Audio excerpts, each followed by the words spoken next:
Guys, ganito po ang legit na pag-subscribe sa YouTube para hindi may spam ng moderator at ng mga nagtitrace ng mga spam sa YouTube.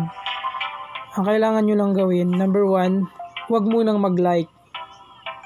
Pag binuksan nyo yung kanilang video, huwag munang mag-like kasi magtataka ang YouTube, bakit ka nag-like agad sa video? Hindi mo pa naman napanood kung ka-like nga o hindi, di ba? And wag din munang mag-subscribe hangga't hindi pa napapanood kung ano yung pinapanood. Kasi magtataka ang YouTube kung bakit ka nag-subscribe hindi mo pa naman napanood. Di ba? Hindi mo pa naman na-like yung video niya. Bakit ka mag-subscribe?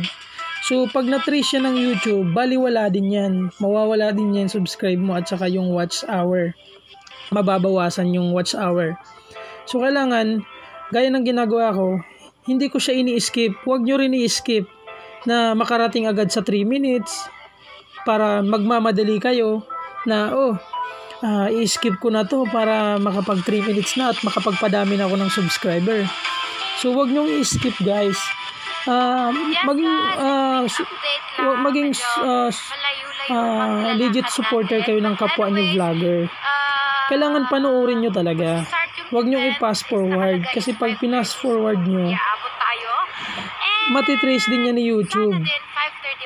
Yung watch hour na ginugol dyan, mawawala din. At saka yung subscribe nyo mawawala din. Kailangan nyo talagang panoorin. Kasi kung talagang gusto nyo mag-support sa kapwa nyo vlogger, sundin nyo yung proseso. Mas maganda nga, tapusin nyo yung video kahit isa man lang. Kung ayaw mong panoorin yung video, i-play mo lang, tapos itanggalin mo yung sound, i-low volume mo, hinaan mo yung volume, tapos hayaan mo mag-play, lagay mo lang yung phone mo sa tabi, tapos gawin mo kung anong gusto mong gawin. Kung may ginagawa ka sa bahay nyo, naghuhugas ka, maghugas ka muna. Tutupi ka ng damit, magtupi ka muna ng damit. Hindi yung dahil sa pagmamadali mo, binuksan mo yung video, pinas forward mo, in-screenshot mo, na nag-subscribe ka na, ipinakita mo doon sa kapwa mo vlogger, o ayan, nakapag-subscribe na ako. Matitrace din naman yan ni YouTube na pinas forward mo. Nag-like ka kahit hindi ka naman nanood. Nag-subscribe ka kahit hindi mo naman ni-like. Bakit ka nag-subscribe, hindi mo naman ni-like, hindi mo naman like yung content ng YouTube niya? 'Di ba? So ganun lang guys ang simpleng rules o simpleng procedure sa YouTube na dapat natin sundin. So ayan, 3 minutes na siya guys. So ang gagawin ko, hahanapin ko yung comment section dito. So, 'di ba ang vlog niya ay may title naman. So, tingnan mo yung title niya. 'Di ba? Yung kung ano yung tungkol saan yung video niya. At makikita mo din dito sa description.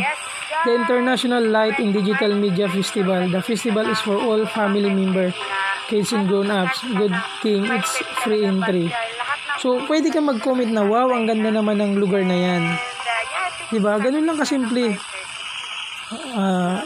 Wow. Ang ganda naman ng lugar na yan. Sana makapunta din ako dyan. So, once na nakapag-comment ka na, yan, nakikita mo tong comment ko. Yan, pag nakapag-comment ka na, balik ka na sa taas.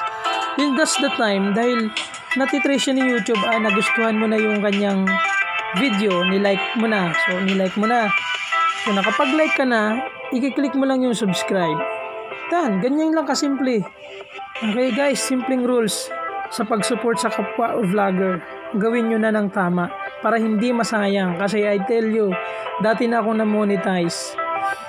Pero na-demote ako, nawala ako sa monetization dahil nga sa sobrang daming spam. So, matagal na taon ang ginugol ko. Kung makikita nyo naman ang mga video ko, ang tataas na ng views previously. So, sundin nyo ng tama guys.